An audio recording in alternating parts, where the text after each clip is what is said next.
Preserving your wealth. The kind you'll be more well off preserving. Not your millions, or summer houses, art collection, or four-wheeled horses, but your wealth of self, without which the rest is hardly, truly as meaningful, at least to me. Meaning a priceless sense of self, soul, a deep-seated heart, the immeasurable treasure of transcendently loving, a high net worth of emotional health, a whole portfolio of higher possibilities, real riches you can feel but can't calculate, inner assets to float you, see you through all life's crises, illnesses, losses, even the loss of people and things you hold dear, a spouse, a nest egg, a career.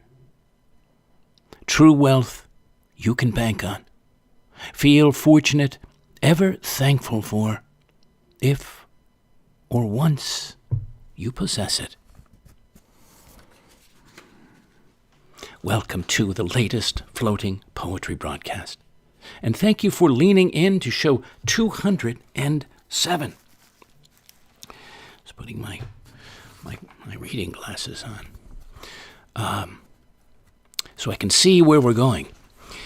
But I know whether I can see with my eyes or not where we are, which is coming to you live from New England, from the plentiful coastal land and waters of Rhode Island. This is your poet, illuminator, and guiding spirit in the poetosphere, Colin Goedecke, a voice here and elsewhere for living our days more fully, more alively, more poetically. Last week's broadcast was Live Deep, an opportunity to take ourselves more deeply into ourselves, into our lives, into the living and man-made world around us. From living deeply to leaving the shallows to go there, to inspiring, still more deepening below the surface, beyond the social to emotional, superficial, and artificial. This week, true wealth, opening into abundance, especially outside the material kinds. From the precious vitality of our bodies and spirits, to the wealth of our loving relationships, to the treasures of nature and the deeper wisdoms of our cultures. Why abundance? Because I've witnessed such a skewing of social values where money is too widely and sadly often used to measure someone's worthiness, as if those with large financial assets are somehow higher beings than everyone else. Not so by a long shot. I also feel we ought to be focusing on and rooting ourselves in what makes for a truly wealthy life, where love, joy, good health, and healthy relationships, among other intangible assets, count far more than our incomes, bank balances, real estate, or stock portfolios. Those are all well and good and can buy comfort, but not necessarily real happiness, fulfillment, or peace and harmony. I also believe the fixation on scarcity, or what we're told is scarce, like certain resources, does not benefit us in any great way, versus a generative belief, a belief in an invitation of abundance in our lives and in our world. So I've created an enriching show of cultural commentary, poetry, quotes, anecdotes, and inquiry around this theme, including sharings from various listeners, friends, and others I invited views and experiences from. This will be the next to last broadcast in my 4-year-long floating poetry series, which has been a joy to bring to you and to the listening world. The whole body of them, all 208, will live on YouTube and other platforms. It's time to transition to a new and different and shorter form, but no less engaging series, the working title of which is What Brings You Alive?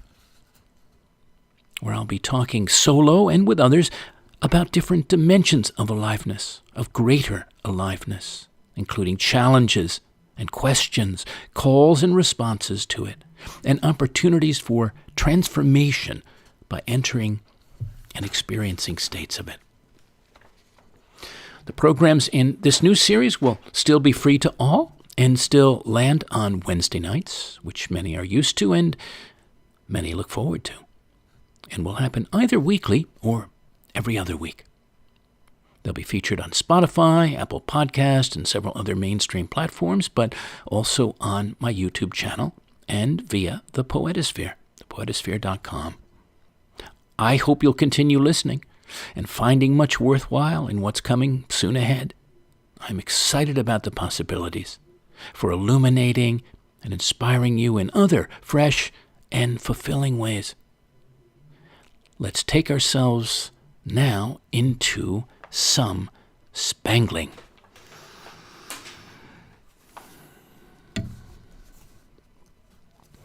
Here in Westerly, Rhode Island, Independence Day 2022, for the 4th of July. Spangled. Far beyond the stars on flags waving from white poles and draping the country's porches, the bright glimmer of the summer sun on the noonday sea, the glistening jewels of clustered pebbles, sea glass, and stones freshly washed and washed along the shore, the gleams in the eyes of the floating birds, and the children playing so freely, joyfully on the foot-soft sand.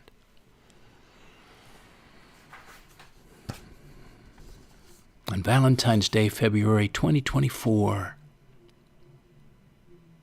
surrounded by Valentines. Valentines to the left of me, Valentines to the right of me, Valentines to the east, west, north, and due south of me. A plenitude, dulcitude of loving hearts, glowing hearts, encircling my life today, gracing every day I'm here. Valentines like wild roses, Valentines like summer gardens, Valentines like you.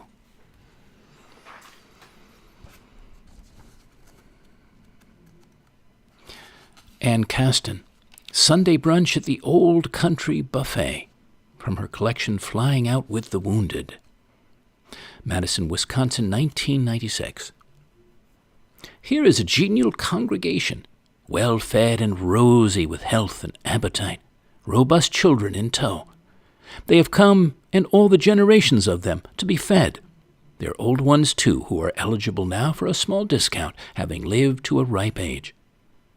Over the heaped and steaming plates, one by one, heads bow, eyes close, the blessings are said. Here there is goodwill. Here peace on earth, among the leafy greens, among the fruits of the gardens of America's heartland. Here is abundance. Here is the promised land of milk and honey, out of which a flank of the fatted calf, thick still on its socket and bone, rises like a benediction over the loaves of bread and the little fishes belly up in butter. Thank you, Ann Caston, for that. Lovely. Westerly, Rhode Island, December 24th, 2023, Christmas Eve. That man of Christmas past. That night, he returned to the present, appeared in the doorway of the snow-globed house, wreathed in smiles, an embodiment of boundless cheer, from his holly-berried head to his tinsel-laced shoes. The soft star-button coat of evergreen he wore, that spruced the winter air, that reached down to his slender ankles. The copper lantern that set his kind eyes and fresh face aglow. It didn't matter why he returned that night or to that house, only that it reminded those, rekindled those who opened the door to his presence and flowing mirth, and all those who heard over time and many a table, hearth, and telephone line of his visit, that the spirit of joy of pure joy is ever near.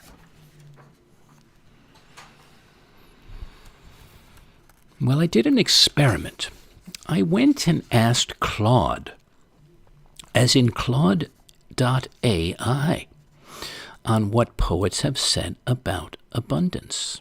I heard about Claude through Seth Godin, because he said it was, as far as AI goes, a less arrogant version and less skewed version of AI, which I rarely use because I prefer to do it the old school way. But I said, let's see what happens. So here's what Claude spooled back. Poets have explored the concept of abundance in various ways throughout literary history. Here are some perspectives some have offered on the theme. Abundance as nature's bounty. John Keats, in his poem To Autumn, portrays autumn as a season of overflowing abundance with its, quote, laden vines and, quote, swelling gourds.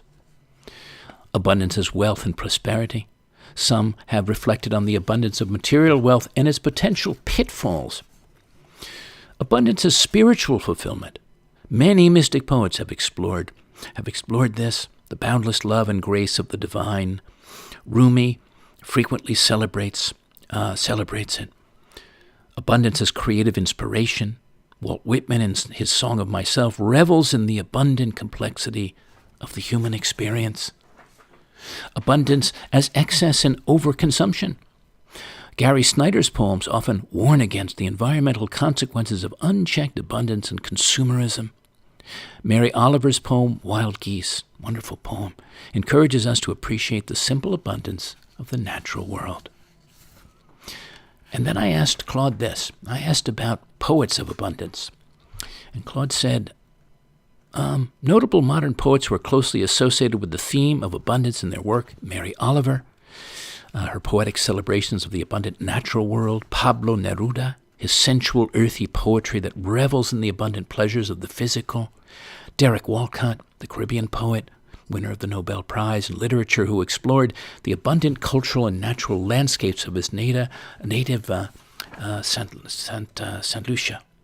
Joy Harjo, a Native American U.S. poet laureate at one point, who frequently draws upon the abundant imagery and wisdom of Native American traditions in her poetry.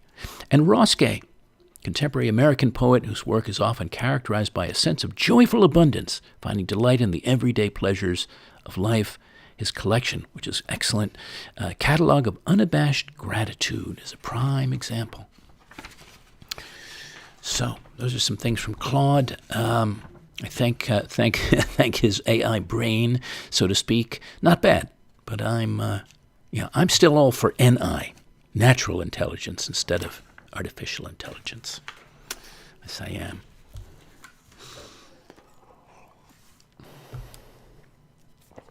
Okay. Well, let me float you some questions to ponder about true wealth, about abundance. What is true wealth for you? What is your life most abundant with right now? What ways do you feel rich? Beyond money. Do you think of having a wealth of self, a richness of heart or mind or spirit, or of your whole being?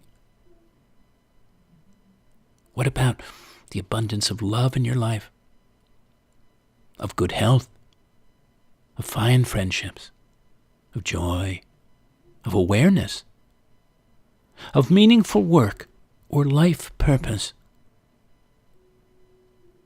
When you've been graced with abundance of any kind, who do you most share or want to share it with? And how generous are you, or have you been, with the bounty, the plenty that life has brought you? Who is the sunniest person you know, who lives gladly and gratefully even on a shoestring? Dickens comes to my mind, and characters like Bob Cratchit's family in A Christmas Carol, that amazingly, to Mr. Scrooge, are in high spirits all the time despite their poverty. What would the world be like if we stopped focusing on money as a common measure of someone's wealthiness or worthiness, or of our own happiness? If we all started valuing the priceless intangibles instead of the material things that make for a truly rich and rewarding life? What could you do today in one small or larger way to help make your life or the lives of others you care about more beautifully abundant, more easeful, more plentiful? Ponder these things. Ponder these things, friends, and let me share some thoughts from various listeners and others that I queried earlier in the last couple of days. From Tony in Albany, New York. Dear Colin, to the casual observer, I'm bereft of any tangible wealth, but I can claim an abundance of ideas, a richness of spirit, an investment made in imagination that has proven profitable in ways that defy ordinary expectations. This treasury of the possible, mostly unseen and unsung, has been moving from the potential to the kinetic with a momentum that brings its own reward. Thank you very much, Tony. Knowing you now as I do, all of these things are absolutely so. You are a very wealthy fellow, and in the most vital ways to me, and I'm sure to others. From Dick in Fort Worth, Texas. Talked to him the other day. He said, to a lot of people, true wealth is what inspires you and what makes you feel good all the time. It has nothing to do with whether it's a Mercedes, a Sony TV, or a new suit. It has to do with what's around you. I was reminded of this when I had to fax some things and had to go to one of those fax and mail shops nearby. And since I had a lot of pages to send, I wound up talking to a lady there about the rain and about the flowers, and she said she has a daughter who follows her around. And she was weeding her raised flower beds with her daughter, and when they were done, her daughter kept saying, "More weeds, more weeds." She kept telling her daughter, "No, dear, we don't want more weeds. We want more flowers." That made me think, he says, about why flowers and planting often bring people more happiness than anything material. Yes. So it'll be very interesting to hear what other people have to say for the broadcast. Thank you, Dick. I agree completely about the joy we can find in gardens and parks and the wilds, simply in nature, and even among weeds, some of which are quite lovely. From Joy in Lawrence, New Jersey. I have an abundance of friends who enrich my life, each in their own unique way. Together they make a beautiful weaving that covers me when I need that and hangs before me when I gaze outward. Each person is a reminder that we are all miracles of this universe. Absolutely. Thank you, Joy. Yes. From my friend Edie today, here in Rhode Island, who I was on a wonderful beach walk with today. True wealth for me, friends and beauty. That's it. What else do you need? Maybe some wine. Just great, Edie. Thank you. Thank you for that. And speaking of that walk that we had, talk about treasures. Well, we had the gift at the far end of this out on Napatree Point, it's called, of a sudden beautiful light sprinkling of rain. That was a baptism. Just stood there and put our faces up to that. Then a shower of sun right after that on our faces. A suntism, I called it. And then a massive, radiant rainbow. A rainbowtism on us. How about that? Listen, every day has some or many kinds of natural gracings when you pause to see them. And I hope you do, even more than ever, every day. Well, here's one by voice from B, a fellow Rhode Islander. I will play that.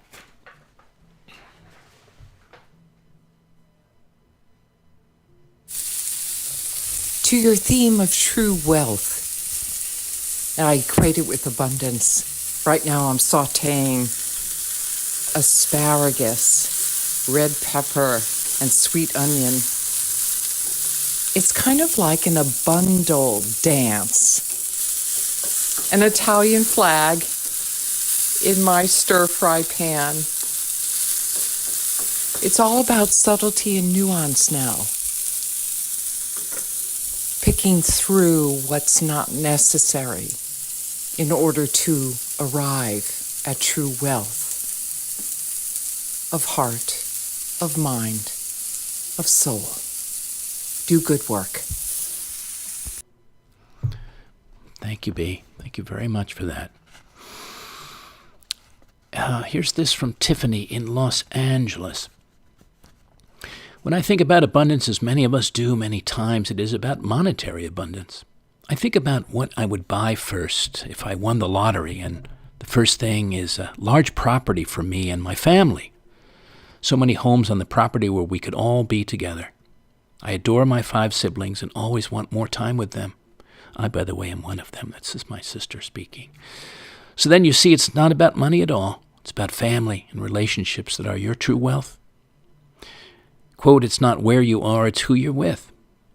The property means nothing without the people that mean the most to share it with, whether it's your family you were born to or the friends that have been chosen to be your family. True wealth is in the relationships we nurture and grow. Then we have the abundance that's all around us every day that may be taken for granted.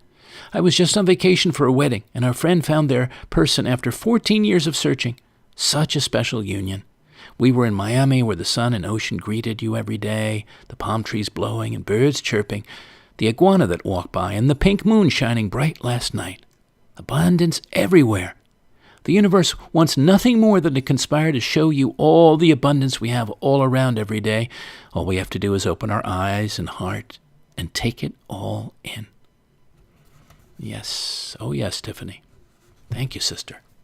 Thank you. Apropos, you might appreciate Rob Bresney's vitalizing book, Pronoia, an antidote to paranoia, how the universe is conspiring to shower you with blessings. Wonderful. I look at that often. And Tiffany probably read that because echoing that. And here's the last one from Oriane Lee, who I know, on Cortes Island, British Columbia. This is from her book, The Geography of Belonging. She sent me this small slice. The night before I leave for Africa, I kneel in the middle of the corral in the twilight, kindling a small fire, the true preparation for Africa. The black gelding Prince stands on Mary's left, and Summer, gentle paint mare, sniffs the ground on her right. How do I know to do these ceremonial things? I lie on the earth and I hang out with horses. I listen with my heart and not my mind, and I follow the guidance I hear, no matter how far-fetched it seems or how trepidatious I feel. Thank you, Oriane Lee. Well, that to me is an experience money can't buy. That alchemy of spirits, mans and animals, and being in touch with a deeper self. Yeah, and by the way, her book is wonderful, The Geography of Belonging, a love affair with Africa.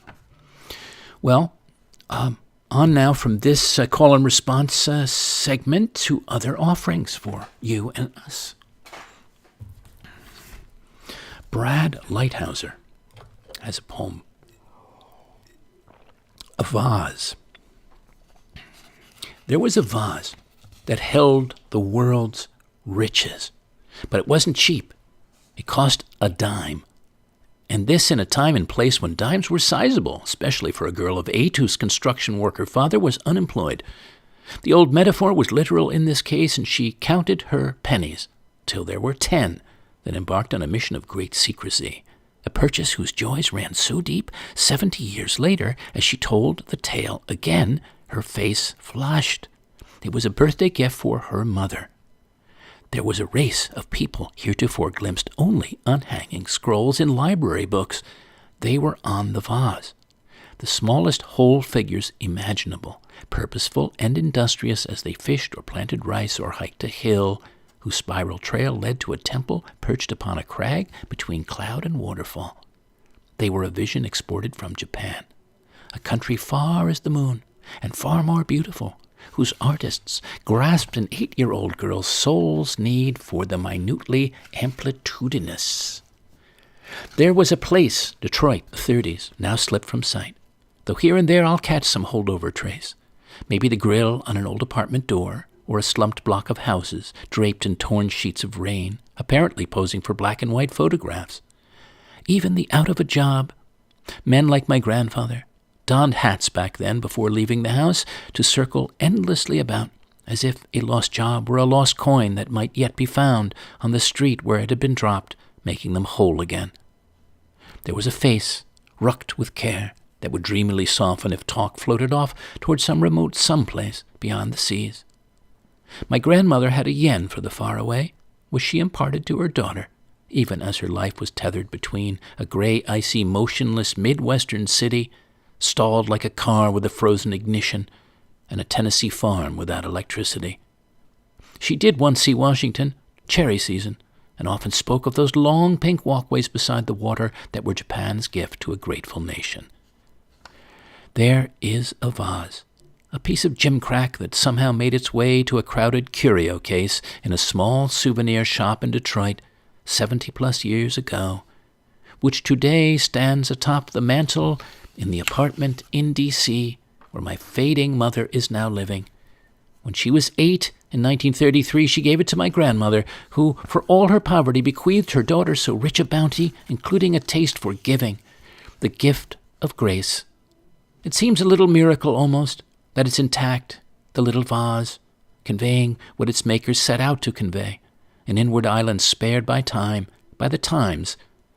These days she can scarcely say who she gave it to or on what occasion. A birthday? The pilgrim climbs the winding hill forever, station by station, and, "Isn't it beautiful?" she asks. "You bought it for a dime." I tell her, "It holds the world's riches still." Wonderful. Thank you, Brad Lighthouser. I love that poem of Oz. Okay. Well, I always go at times, if I can find something interesting, through the marginalia, and I came across Paul Graham's book, Hackers and Painters, Big Ideas from the Computer Age. He speaks about money versus wealth in an essay from 2004 from that anthology I just spoke of.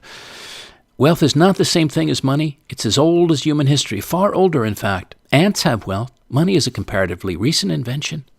Wealth is stuff we want: food, clothes, houses, cars, gadgets, travel to interesting places, and so on. But if wealth is the important thing, why does everyone talk about making money? It's a kind of shorthand. Money is a way of moving wealth, and in practice, they are usually interchangeable, but they are not the same thing. So although there may be in certain specific moments, like your family this month, a fixed amount of money available to trade with other people for things you want, there is not a fixed amount of wealth in the world. You can make more wealth. Wealth has been getting created and destroyed, but on balance created for all of human history. Thank you. Let us not forget that. Inexhaustible wealth can be created of that kind. The British philosopher Alan Watts on money versus wealth, he has a book of an anthology called Does It Matter? And he has an essay in there called Wealth versus Money from 1970, essays on man's relation to materiality. So in there he says, money is a way of measuring wealth, but it's not wealth in itself. A chest of gold coins or a fat wallet of bills is of no use whatsoever to a wrecked sailor alone on a raft. He needs real wealth in the form of a fishing rod, a compass, an outboard motor with gas, and a female companion. Thank you, Alan Watts. Okay. Maybe he would need the female companion. Maybe just someone else, just a good companion. From theDailyShifts.com on True Wealth Personal Growth Challenges. You'll likely run into some on your path to gaining and maintaining true wealth. Here are some you might face. Letting money rule everything. Not being sure what your purpose is. Slacking on personal development. What are your true wealth assets? He notes 8 of them that might be the best version of you and acquire true wealth. Help you do that. Family, career, finances, health, relationships, spirituality, personal growth. It's possible, he says, to have tons of money and feel miserable if other aspects of your life aren't enriched. Conversely, it's possible to have not so much money but feel rich in countless other ways. True wealth is about all aspects of your life and how the different aspects make you feel. Yes. Shelter Harbor, Rhode Island, April 2021, for Dennis DeFreitas Farrier on his 79th birthday. 79er. Man of California, of the American West, who struck it rich the day he was born, by being born, and discovering over time all the gold the rush of life, of nature, had to offer him. Treasure it takes a certain open heart and mind to find, patient trekking, panning, living to behold. Even more preciously now for this 79er to hold in his good and shining hands. Love out to him, a dear friend of decades, many decades, 40 plus. Stonington, Connecticut, June 2022, for Tim Gervin. The thirst for aliveness.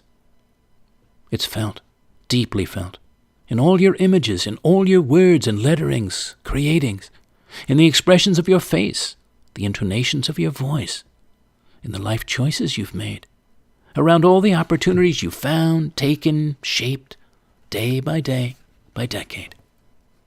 To quench the thirst of your oceanic body and spirit, mercurial mind, wanderer soul, for rich and rampant aliveness. February 2017. Keep expanding. Crazy, isn't it?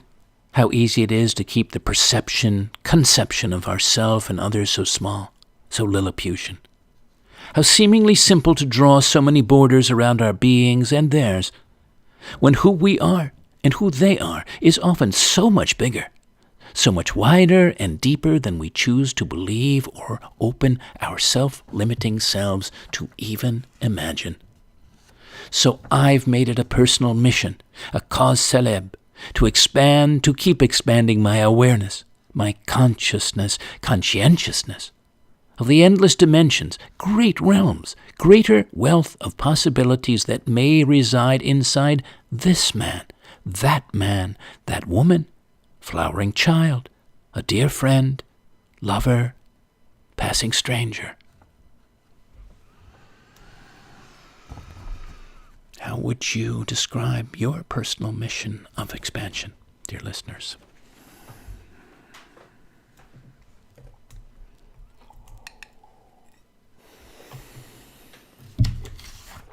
Okay. As I was musing on the theme for us, I was thinking about what happens in hard times. This is from NPR, about a Depression-era anthem for our times. It's about the song, Brother, Can You Spare a Dime? On October 29, 1929, the U.S. stock market crashed, America's economy collapsed, putting many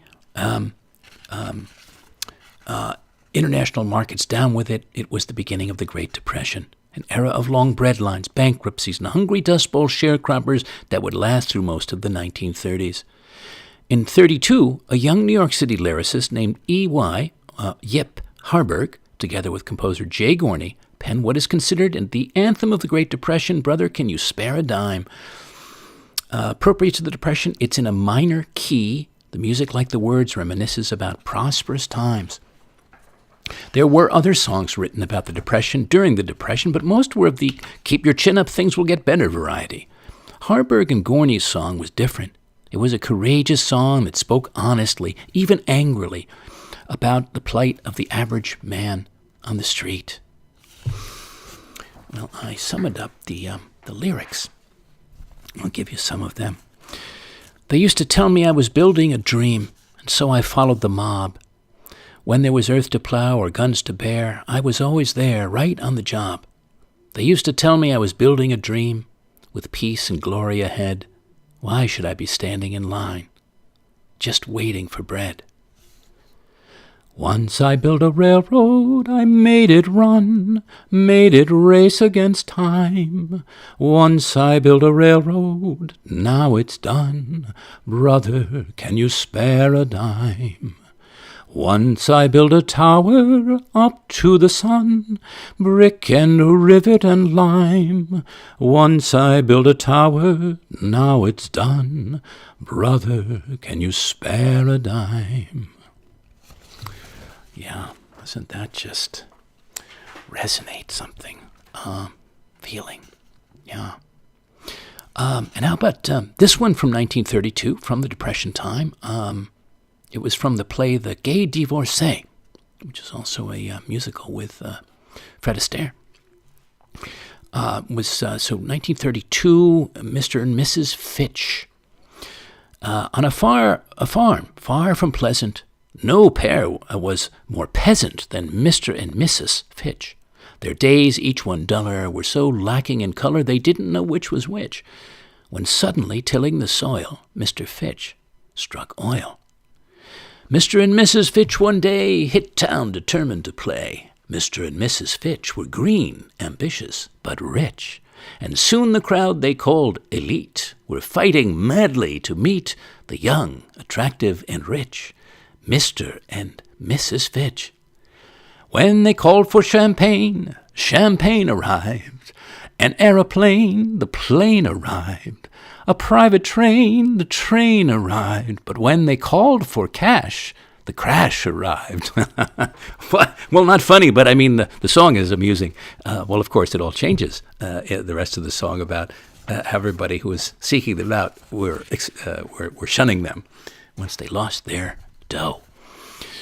And then there's a song that I think we had to bring back into our lives and times. I think it's a song that applies always, and to remind us about the abundance, the free abundance around us. It's Pennies from Heaven. You know the song. A long time ago, 1,000,000 years BC, the best things in life were absolutely free. But no one appreciated a sky that was always blue, and no one congratulated a moon that was always new. Yeah, lovely song. Every time it rains, pennies from heaven. Don't you know each cloud contains pennies from heaven? Yes, so true. Sing that song. Rob Bresney, once more, was also the author, by the way, of Astrology is Real, Revelations from My Life as an Oracle, new book of his. I have to pick that up, but I saw some excerpts that were good. So he says, where are your holy places? What is the holiest river in the world? Some might say the Ganges in India.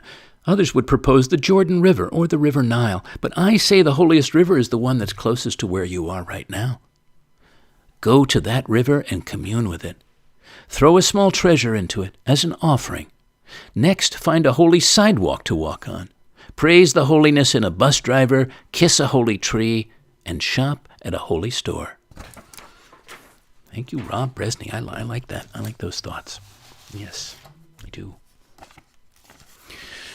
Morristown, New Jersey, February 2019. What is beautiful and useful? William Morris said, have nothing in your house that you do not know to be useful or believe to be beautiful. And I say, in your house of self, of body, mind, and spirit, find, have, and hold dear everything that is useful and beautiful, of which there is more than you can imagine. More as well, to be sure, as you move through your life to shape and discover, share and savor, whether at the slender age of 21 or amber age of 91. So your house is ever a home full of treasures.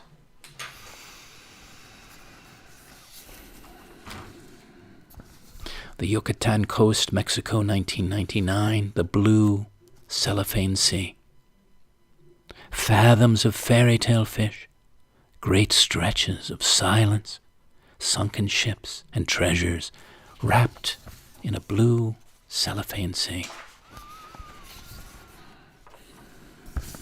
Will Rogers, back in time, said too many people spend money they earned to buy things they don't want, to impress people that they don't like. The philosopher poet May Sarton, 1912 to 1995. I recently finished this a Journal of a Solitude of hers from 1972.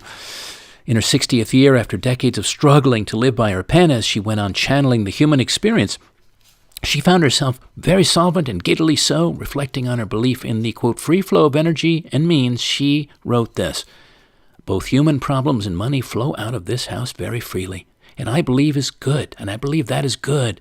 At least it has to do in both cases with a vision of life, with an ethos. I'm always so astonished, after all the years when I had none, that I now have money to give away, that sometimes I may speak of it out of sheer joy. No one who has inherited a fortune would ever do this, I suspect. Noblesse oblige. No doubt it is shocking to some people, but I am really rather like a child who runs about saying, "Look at this treasure I found. I'm going to give it to Peter, who is sad, or to Betty, who is sick." Love that spirit. Love that. Well, I'm graced with an abundance of wonderful friends myself, loving relationships, as I hope you too are. And here are a few that I've honored over time, among many, in poetry. This is for Hugh Mabray, the man. You are he. Man of great height, man of great heart, man of deep soil, man of deep soul, man of much laughter, man who's much softer, one to love dearly as I among many do, one who sees clearly as you, rare among many, do. What's human and divine, what's humble and sublime. Love out to Hugh, who may be listening right now. I will have to take a peek. His Majesty, as I call him. He is a majestic fellow. For dear old friends, Andy and Laura, on their 25th anniversary, 2 years back, no hiding the silver. The precious currency of love you share, exchange daily, that lines the pockets of your lives, lines any gray clouds, shines purely through the ways you are together, and all the gifts of the years and days you get to spend hand in hand together. Love out to them, Andy and Laura, and to many more beautiful decades, heart to heart. And yes, Mabray, Hugh Mabray, HM, His Majesty, is listening in right now live. Wonderful. Hello, Hugh. For Susan McQueen, one, only one. There may be queens of the night, flowering in the Andes, queens of the heavens and of the May, radiant in their ancient ways, queen mothers and dowagers crested with crown jewels, queen beds and bands, bees and butterflies, but only one and only McQueen. It's true. Love out to Susan in her McQueenliness. Yes. And my dear friend and mentor, Dick Russack, this was for him in 2023, often honoring him. Bearing fruit is what, like a bountiful tree in a well-loved orchard, you have been doing across your long and ever-ripening life, turning the earth, sun, water, and air of each year into an abundance of flowers, seeds, and luscious fruits for you and us to feast on. And one other for Mary Hill, a farmer, lady of Avondale Farm here in Westerly. This was July 2022, but I'm always taking a hat off to her. Hail Mary! Hail Mary, full of greens, the sun is with thee. Blessed art thou among farmers and harvesters, and graced are the fruits of thy hands, pleasing us. Holy smokes, Mary, woman of plenty, grow on for us cookers and eaters, now and for the hours around our grateful tables. Amen. Yes, all hail out to Mary and her generous bounty. An Indian proverb: only when the last tree has died and the last river been poisoned and the last fish been caught will we realize we cannot eat money. Rhode Island, May 2023. I was thinking, what shall we do of whatever time we have left here on earth? I make the most of mine. I hope you're doing the same. This is written on Memorial Day of that year. Memento mori. Remember that one day you too will die, will cease being here in body and breath. Will join all those across time, across the earth, through times of war and ones of peace, who have left the world, have gone on, crossed over to another world, maybe to a place of endless wonder. Let the precious fleetingness of their lives remind you of your beautiful mortality, of your own and everyone else's beautiful impermanency. Inspire you to appreciate and make the most of the gift of your life, your days, your hourglass moments while you're here.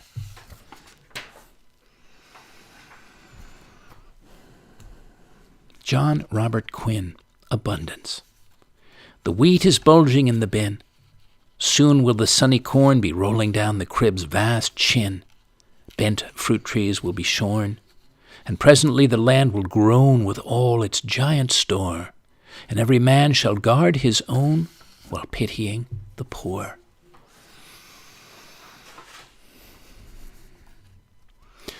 The poet and etymologist John Ciardi, C-I-A-R-D-I, lived from 1916 to 1986. He had a wake-up call for our civilizational trance in his 1963 gem, John J. Plenty and Fiddler Dan. It's part fable, part poem, part prayer for happiness. It's a modern take on Aesop's famed tale of the grasshopper and the ant, or the ant and the grasshopper, as you might think of it, with a countercultural invitation to rediscover life's true priorities amid our confused maelstrom of materialism and compulsive productivity. I'm just pointing you to that book. You might enjoy it if you can find a copy. It's often out of print.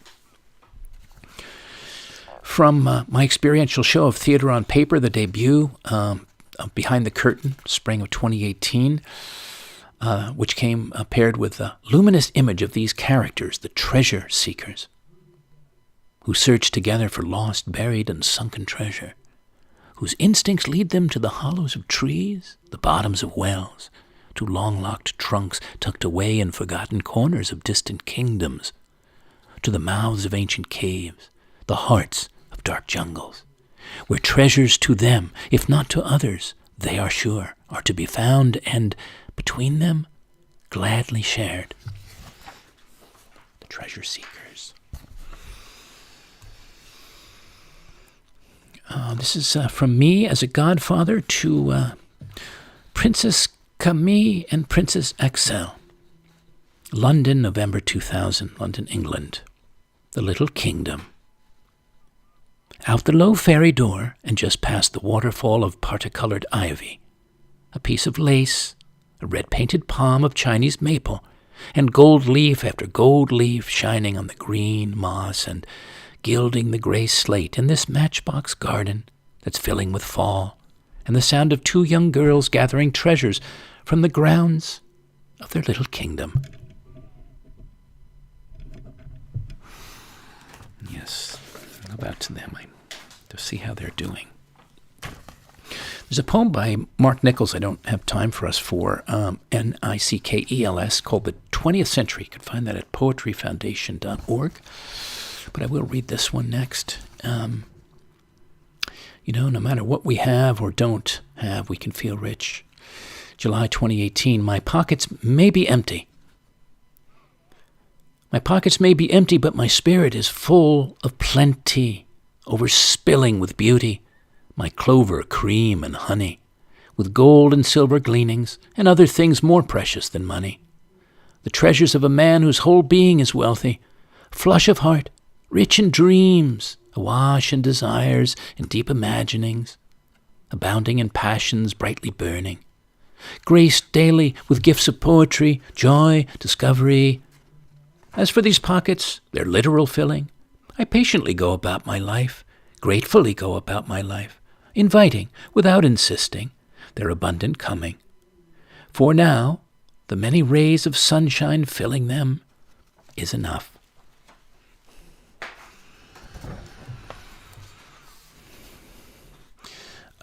Johann Wolfgang von Goethe. Goethe said, back in time, many people take no care of their money till they come nearly to the end of it, and others do just the same with their time.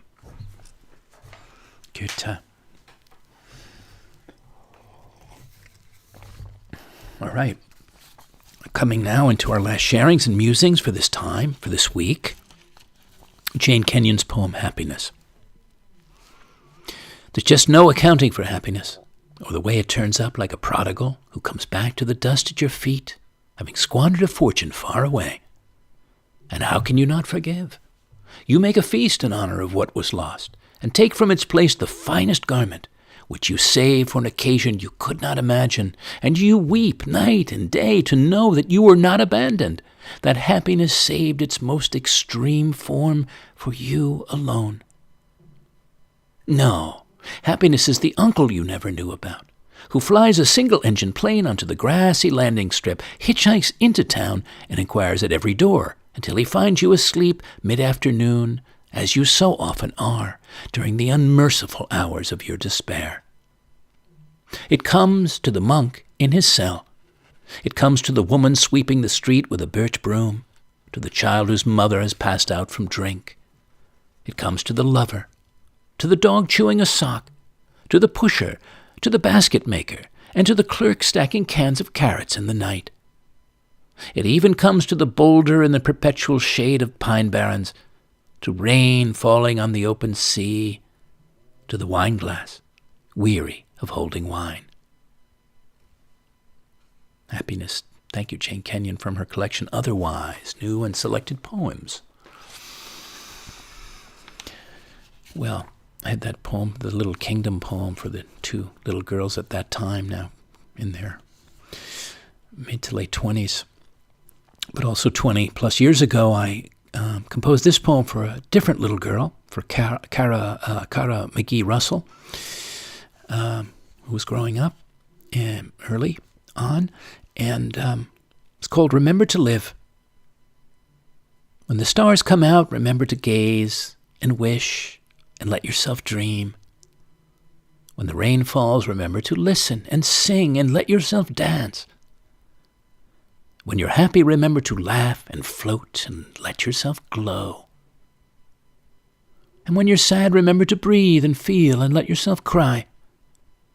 And when the sun shines, the sun that warms the earth, smile like the sun and fill yourself with all its bright light and warmth. The world around you is a gift to treasure every day.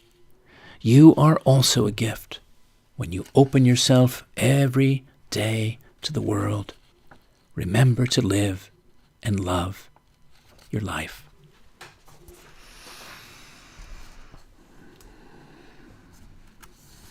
Central Park West, New York City, March 2012.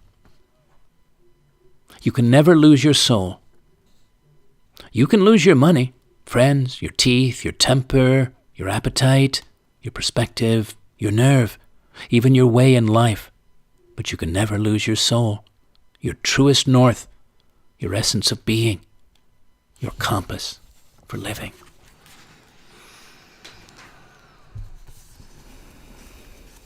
Oscar Wilde said, "To live is the rarest thing in the world. Most people exist. That is all."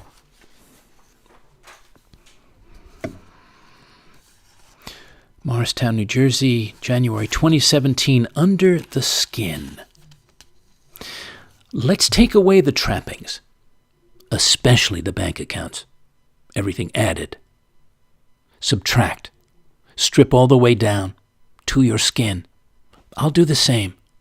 Then let's be here, with nothing but our flesh and bones, breath and blood, eyes and souls, hearts, hands, and see how we each stand, where we each really, relatively are, in simply ourselves.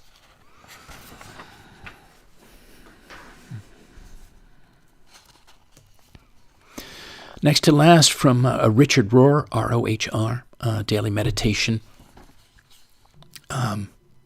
Week 8, Life is a Spiritual Journey, A New Liveliness. This is by depth psychologist Carol Pearson, who considers the gifts shared by those who have completed the hero's journey of inner transformation.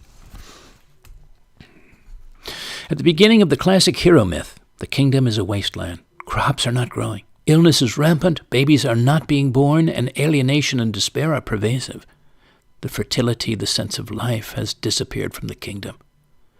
A more youthful challenger goes on a journey which transforms the challenger, whose treasure is the discovery of a new and life-affirming perspective. When the hero returns, fertility and abundance are restored. Rain falls, nourishing parched ground, crops spring up, babies are born, the plague is cured, and people feel hopeful and alive once more. Heroes, then, are not only people who grow and change and take their journeys, they are also agents of change. The hero's task always has been to bring new life to an ailing culture. In ancient times, societies were governed by kings and queens. Today, however, we prize the achievement of democracy, yet living in an egalitarian society carries with it responsibilities. Instead of only exceptional people going on the quest, we all need to be doing so. Heroism today requires us all to find the treasure of our true selves and to share that treasure with the community as a whole, through doing and being fully who we are. To the degree that we do so, our kingdoms are transformed. Yes, thank you, Carol Pearson, and let's all be heroic, dear listeners, my friends.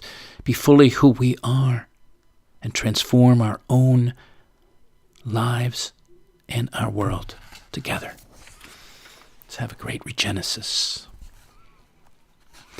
And last for now, from April of 2017, from Cobble Hill, Brooklyn, rise from your roots, from the deep earth of yourself, into the wealth of everything the world is offering, is asking you to branch out to, ascend to, with all feeling, all rejoicing. Thank you again, friends, for leaning in here, for thinking and feeling in, for musing on abundance together. I'd welcome hearing your experience of this show, True Wealth, or others you've heard here, and how you've enjoyed or appreciated them, been touched or stirred by them. And I invite you to freely share this one out to your circles, or share the whole floating poetry playlist out there. If you valued this broadcast, or others, or all of the work of mine, I'd welcome any contribution you'd like to make as a return thank you, whatever the value is or has been for you.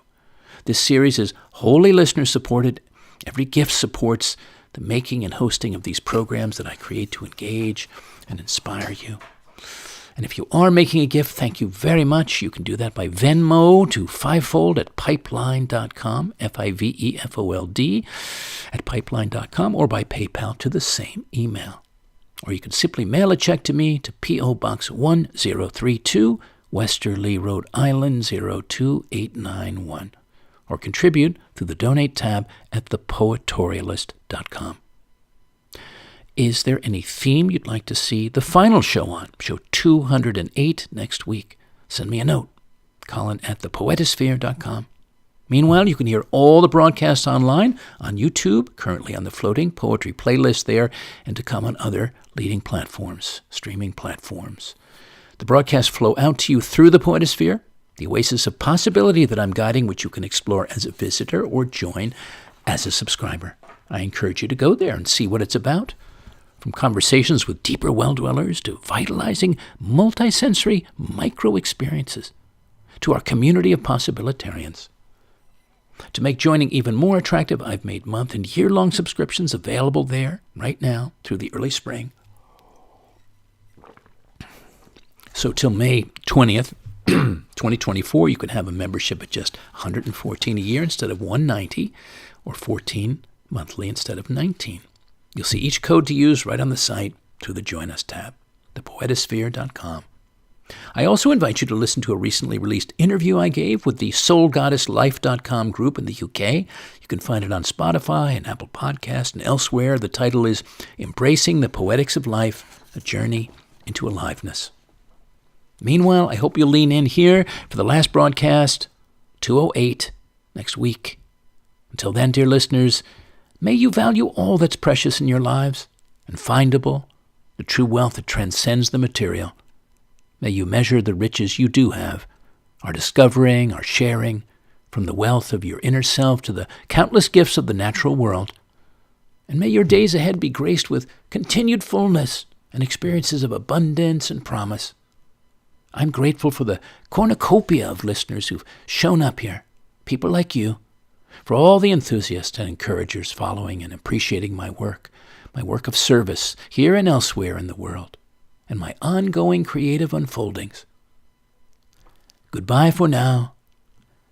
Good spirits and good fortune.